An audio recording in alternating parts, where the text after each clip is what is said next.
Rednecks, Preppies, Redneck Preppies. It's me, the Redneck Preppy. How you doing today? Great? Good. Today, in the latest episode of a short and convoluted history series, we're going to take a look at the German Empire's Gewehr 98. Now, as always, these episodes are meant to be a brief introduction to the subject matter, not an exhaustive exploration. Now, before we get into the history of the rifle, let's take a closer look at our subject today.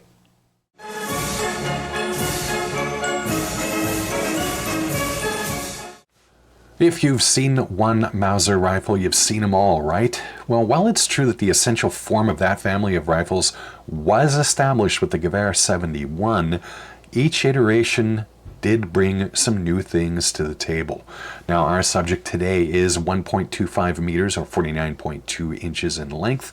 To provide a little bit of context, I've read that the average height of a German man at the time was 1.68 meters or 66 inches. Not a huge difference. The rifle weighed empty 4.09 kilograms or 9 pounds. The length of the barrel was 74 centimeters or 29 inches long. Now, starting at the front, and the length of this thing is going to present some challenges doing this part of the video. Okay, starting at the front, we have ourselves an open front sight post. Below that is the bayonet attachment point, and the bayonet only attached to this. There was no ring that went around the barrel. They did that to preserve barrel harmonics. Finally, we have ourselves a cleaning rod. Now, speaking of bayonets, it was originally issued with the Seitengewehr 98. aka the butcher's blade bayonet. Now that M98 bayonet was a comical 65 centimeters or 25.6 inches in length. Now, perhaps realizing that, in 1902 the Germans issued a revised pattern, the M98-02, which is a more manageable 44 centimeters or 17 inches long. Now, in 1905 they once again revised the bayonet, dubbing it the M98-05, which came in at 37 centimeters or 15 inches. This is a reproduction of that particular model, the M98-05. As you can see, so long I can't even get it in frame, something I've never had an issue with before when it comes to a bayonet. There was a variant of this bayonet. It came with a saw back, and it was primarily meant for engineering work, not necessarily combat. Now, this little hook here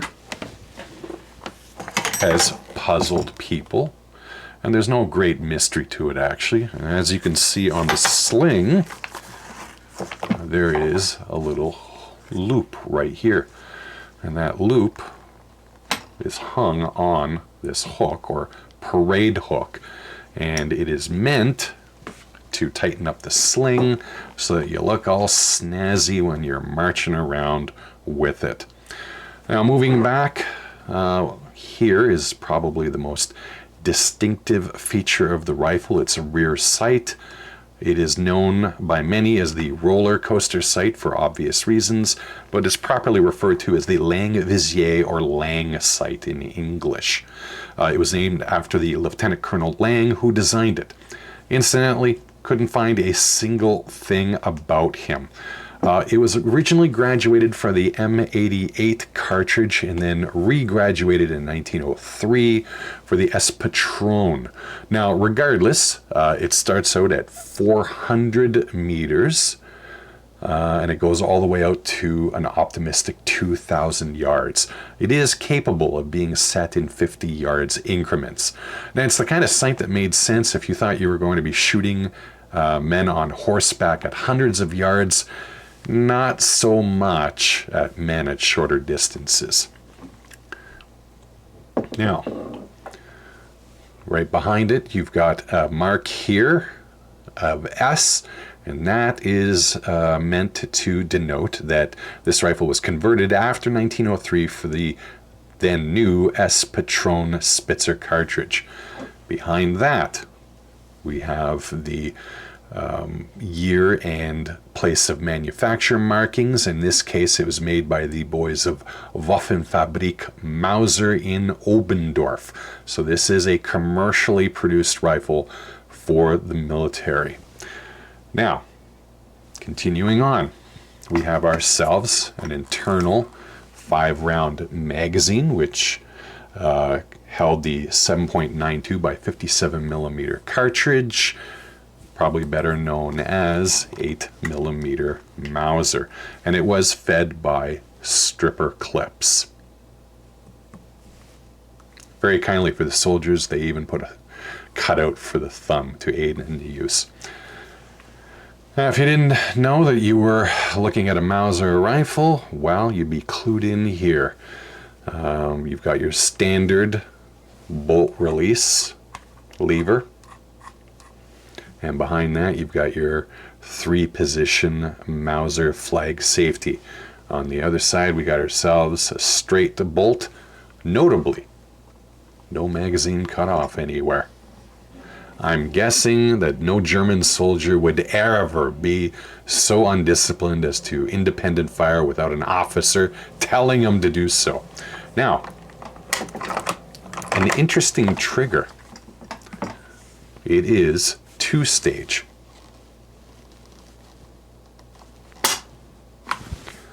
Now, I don't know if it was designed for increased accuracy or to serve as a bit of a safety valve for a soldier with their, finger on the trigger in a tense situation, but it's not a bad pull once the take is eaten up. The rate of fire was about 15 rounds a minute. The stocks were originally made out of walnut, but shortages in 1917 caused a move to beechwood, which is actually heavier than walnut. And finally, we have ourselves a metal butt plate and your bog standard Mauser buttstock tool for removing the firing pin from your bolt. I don't know if these originally came with a unit marking discs, because I have seen them with that, and this was added later. I'm assuming that this was added later because that's usually how it works, but I don't know when the changeover was made. And there is your close-up look at the Gewehr 98.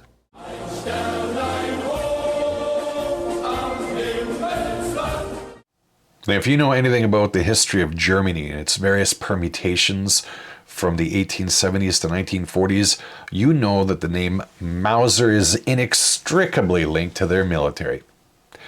Except when it wasn't. Although Paul and Wilhelm Mauser's initial big score in 1871 was to provide their Infanterie Gewehr 71 and later 7184 to the German Empire, they would be served as setback in the 1880s. Now, as I relayed in my history of the Gewehr 71 and 7184, due to evolution in firearms technology, chiefly but not exclusively the development of smokeless powder by the French, their rifle was obsolescent by the mid-1880s. Now, to try and catch up the French, the Germans decided that they'd replace their 7184 and its black powder 11mm Mauser cartridge with a new rifle and cartridge. Now, they decided to pick the cart before the horse, and at first concentrated on the cartridge. Now, they decided not to completely wholesale reinvent that wheel and looked to a Swiss design that they eventually modified into what would become the M88 of 1888.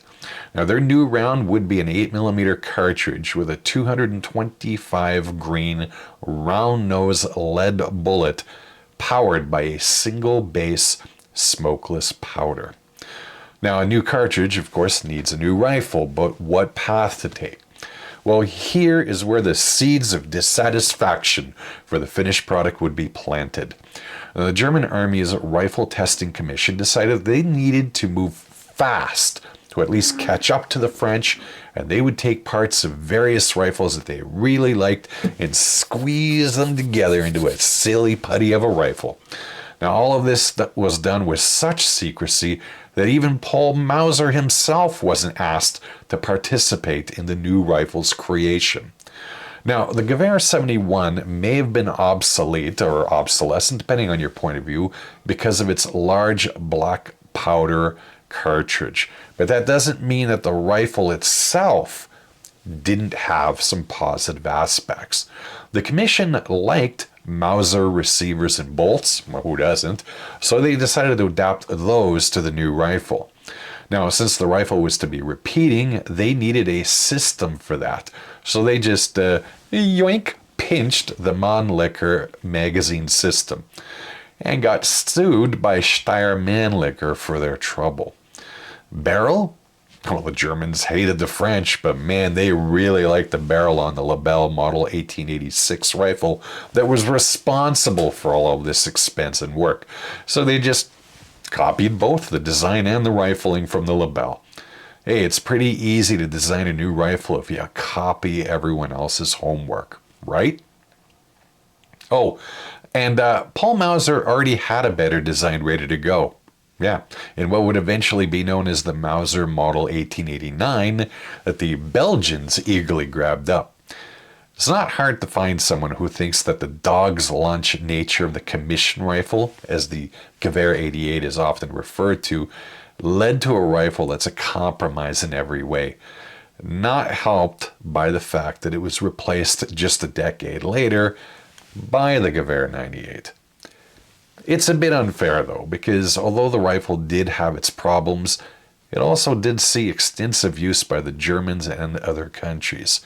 The Gewehr 88 even served a frontline function for the Germans until 1915, until they could ramp up production of the Gewehr 98 to sufficient levels. And plenty of Gewehr 88s saw real action in Europe and Asia. Whatever else we can say about the Gewehr 88, it was the rifle that transitioned Germany from the days of black powder-powered cartridges to a more modern era of full-power, smokeless powder cartridges. That said, as with many first iterations of new technology, it would soon be replaced by something a little more fleshed out, and returned Paul Mauser to his preeminent position as Germany's purveyor of service rifles.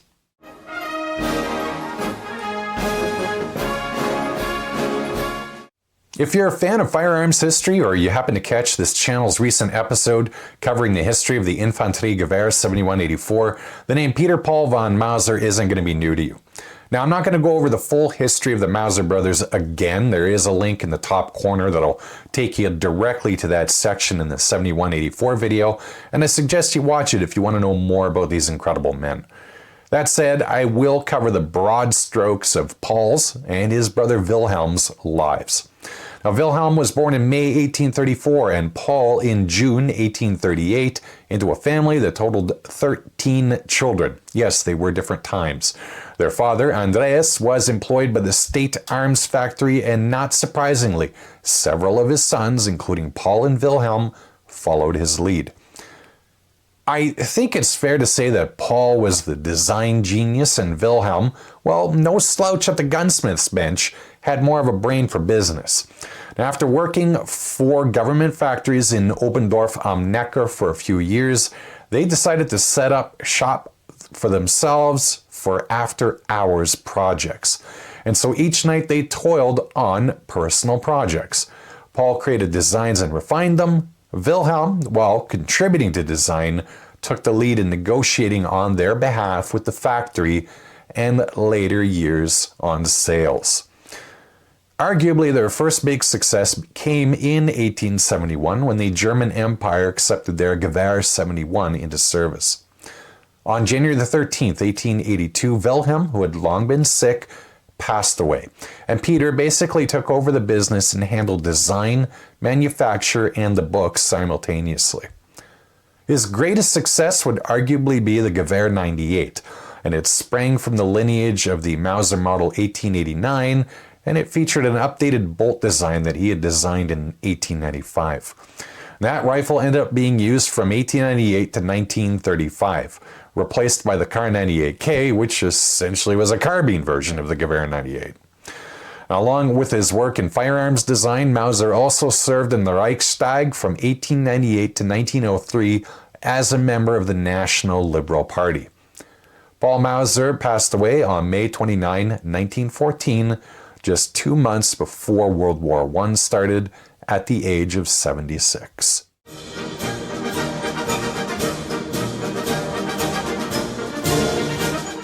As I said, the commission rifle of 1888 wasn't a bad design, it just wasn't the most optimal design, especially since other countries were using German rifles that were better than the M1888. Now, Paul Mauser may have not replaced the 7184 with another rifle of his own design, but he hadn't sat on his hands. He continued to further iterate his Mauser system with a number of ever capable models being released through the first half of the 1890s. And those rifles led to the Mauser Model 1895 and its variants that were sold to a ton of other countries, mostly in Central and South America, but also to Yugoslavia and South Africa. Now, if one could seriously argue that Mauser had been an under-the-radar force in the world of firearms in 1888, no one could say that in the intervening years. Mauser rifles had quickly become world known for their quality and innovative iterations. Now, faced with the reality that the commission rifle was being outclassed by German rifles being sold to everyone other than Germans, the Empire's Rifle Testing Commission decided to move in a new and simultaneously old direction. Now, I don't know if the Commission and Mauser were talking throughout these years, but I wouldn't be surprised to learn that he was adding improvements to his core design in response to what the military was looking for. Now, regardless, in 1894, the Prussians ordered up some rifles from Mauser to conduct some trials. Now, the initial designs weren't accepted, but after some work, they did offer him a contract to start supplying more rifles contingent upon further changes. Now, they had also considered an update of the Gewehr 88, but I can't really find any evidence that that ended up going anywhere at that time.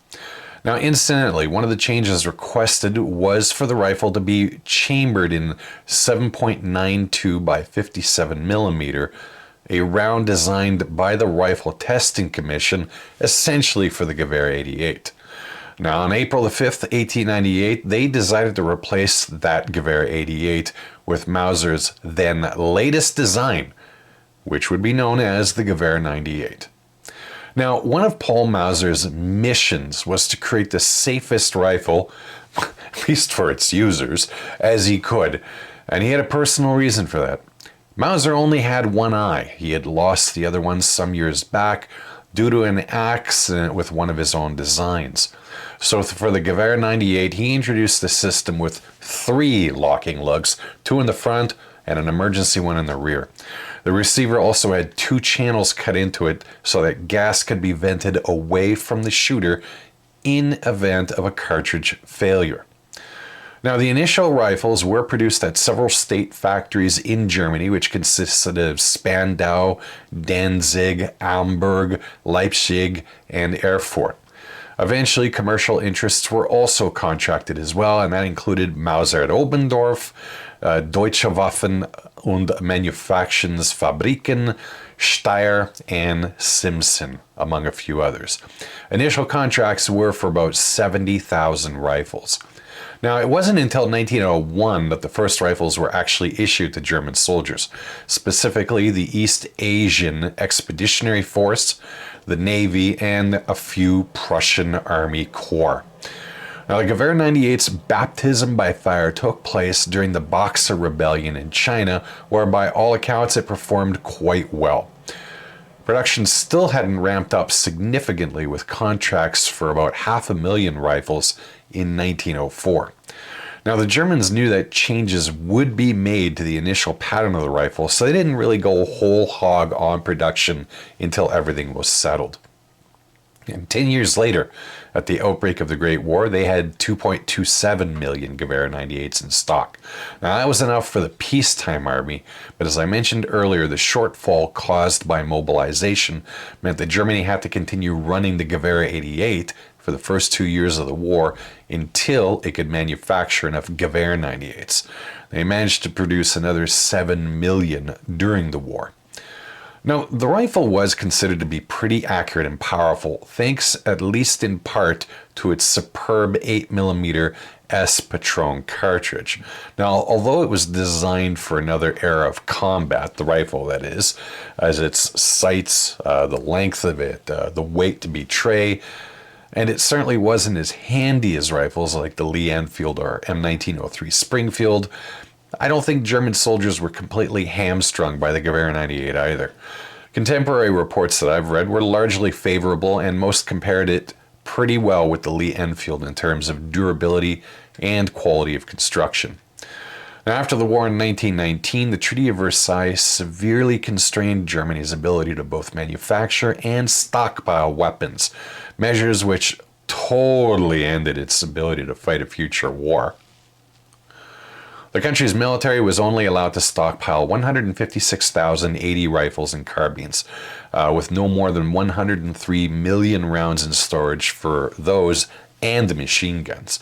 Now, in news which may shock you, the chaos after the war meant that a lot of Gewehr 98s that weren't in military hands or turned over to Allied powers disappeared into the ether. That is, people grabbed one and took it home. Now, as civilians weren't allowed to use military ammunition, calibers that both weren't 8mm Mauser but could still be chambered by the rifle and fitted into its magazine were created, including 8x60mm S and 8x64mm S. Now, as we all know, Germany increasingly played fast and loose with the restrictions of Versailles by producing rifles that exceeded the permitted number. And that included a variant which was in, well, name only. I'll briefly cover that rifle in the next section. Now, that said, in 1920, Germany did embark on a plan to update the Gewehr 98s that they were allowed to have under Versailles. And that project saw the replacement of the Langvisier sight with a rear tangent sight. They also turned down the bolt handle and, reminiscent of the future Kar 98K, put a slot hole in the buttstock to accept a side-mounted sling. Now, these rifles did see some service in World War II, but generally only with second-line units. Now, the Gewehr 98 also spawned the Mauser model 1924, that is, or 1933, depending on who used it. Now, also known as the Mauser Standard Modell, the Mauser model 1924 was produced for the SA and SS. Now, it's easy to confuse one of these with the Kar 98K because they share a lot of details with each other. Now, the Mauser model 1933, which is essentially the same model as the 1924, was, Scout's honor, only produced for sale to the German post office, which is why it's designated as Gewehr für Deutsches Reichspost, or Rifle of the German Post Office. Somehow, though, a lot of them ended up with the SS. Both of these rifles were also exported to various countries like China, Bolivia, Paraguay, and Ethiopia.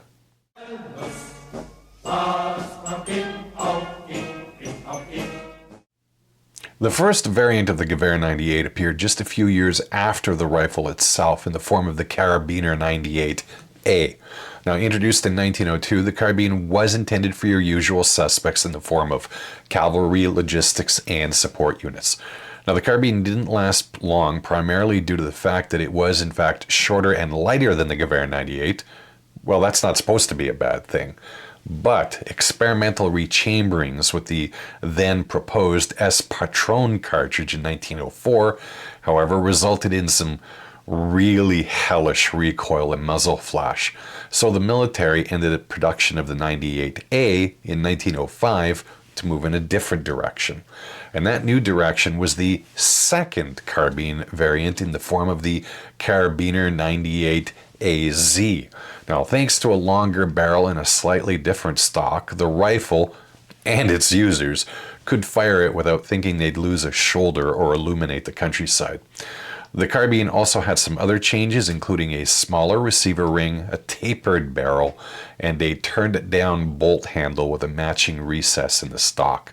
Now, the AZ proved to be pretty popular with soldiers as it was both lighter and handier, which is useful in trench combat and mountain warfare. Now, to complicate things, the Carabiner 98 AZ was renamed the Carabiner 98A in 1923. Now, regardless of whatever you called it, they turned out 1.5 million of these carbines. Now, if you know your World War I history, you'll undoubtedly remember that it saw the rise of sniper warfare. In 1915, the Germans decided to convert 15,000 Gewehr 98s with the addition of 4-power Zeiss or Gortz scopes, resulting in the Scharfschützen Gewehr 98, or Sniper Rifle 98 in English. Now, in order to continue the use of stripper clips with this sniper rifle, the Germans made the decision to offset the scope to the left side of the receiver. And they also turned down the bolt handle and made a recess in the stock for it, much as they had done with the Carabiner 98 AZ. Now, there was an official pattern of sniper rifle, that one that I just mentioned, but the Germans ended up using several different scope mounts and different scopes of varying power from both military and civilian providers. There were also scope mounts directly above the receiver, but due to the bolt geometry, even with that turned down bolt handle, it had to be mounted fairly high over the receiver. At any rate, a total of 18,421 rifles were converted to a sniper pattern by the end of the First World War. Now, there was also a Carabiner 98B that was introduced in 1923, which was ostensibly a shortened Gewehr 98. In reality, the 98B was only called a carbine as a dodge around Treaty of Versailles restrictions. It was essentially about the same length as a Gewehr 98, so not really a variant. Now, before I end this section, there was another variant, sort of, known as the Trench Gewehr 98. Now, soldiers during the war, particularly those who enjoyed trench life, recognized the need for changes to the rifle due to their experiences in combat. So a number of kits were put together that allowed modifications to the rifle. Now, the most famous was the addition of a 20-round magazine, introduced as a response to the Lee Enfield's 10-round capacity. Now, while the idea of 20 rounds, at least back then, sounds nice, many of its users reported issues with the magazine, including difficulty loading it. So they often ended up only putting 10 rounds in it. And the length of the magazine could make it unwieldy to use within narrow trenches. Now, other changes introduced by the kits included a dust cover that was inspired by the Type 38 Arisaka. And finally, you also had an optional 2.5 power optic, which was intended for low light conditions. Now, from what I'm told, very few of these kits were ever actually produced, and the state didn't really ever pursue any of these modifications for widespread use. So again, I'm not sure that you can truly consider the Trench Gewehr 98 as a legitimate variant.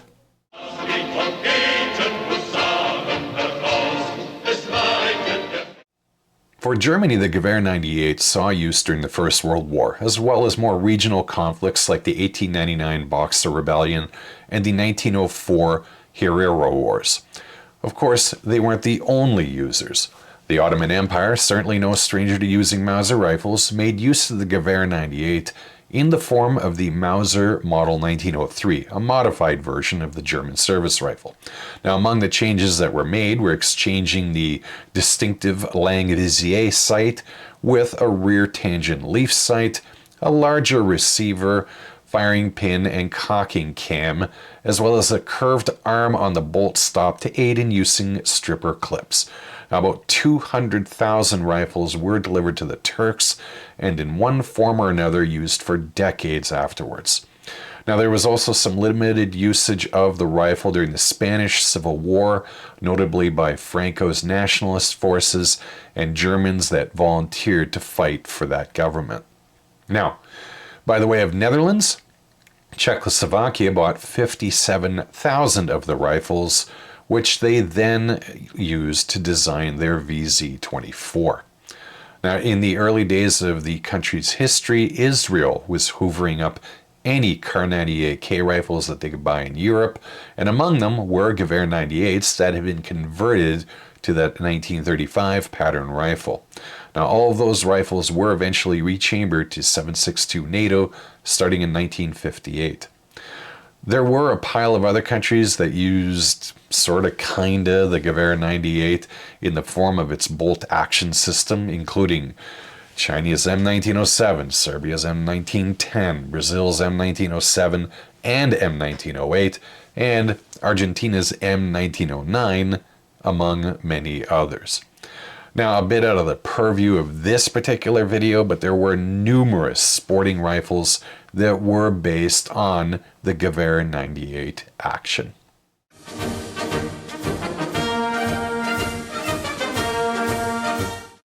Will I surprise you by saying that the Gewehr 98 had an enormous legacy that continues to resonate to this day?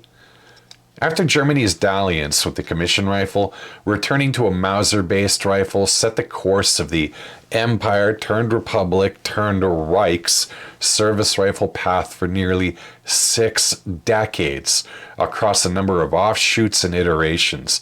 It, of course, culminated in the iconic Kar 98K. The rifle itself, however, is more than just one entry in the history of Mauser rifles. This could arguably have had the greatest impact if measured by the number of users of any Mauser rifle. German soldiers carried it in a war, yes, but so did dozens of other countries, sometimes against each other, and in numerous conflicts for decades to come, probably even today. It was a rifle that had its good and bad points. German soldiers in World War I found out that the length of this thing wasn't particularly suited to close quarters trench combat, hence the creation of a carbine version. The decision to have a minimum sight setting of 400 meters may have made sense at some point, but not so much in World War I. But this was also a reliable and accurate rifle. It fired a powerful round, whether it was the original M88 cartridge with its 225 grain bullet, but even more so with 1903's S Patron that hit harder, thanks to sending its 152 grain bullet at nearly 2,900 feet per second. To be honest, I'm not sure if I can even do justice to the Gewehr 98's legacy, other than to say it was an excellent rifle that influenced the designs of many other rifles and used by even more. Perhaps that's all I needed to say. At any rate, I hope you found today's video to at least be vaguely entertaining and mildly informative. As always, I hope you had yourself a fantastic day. Take care, and bye-bye.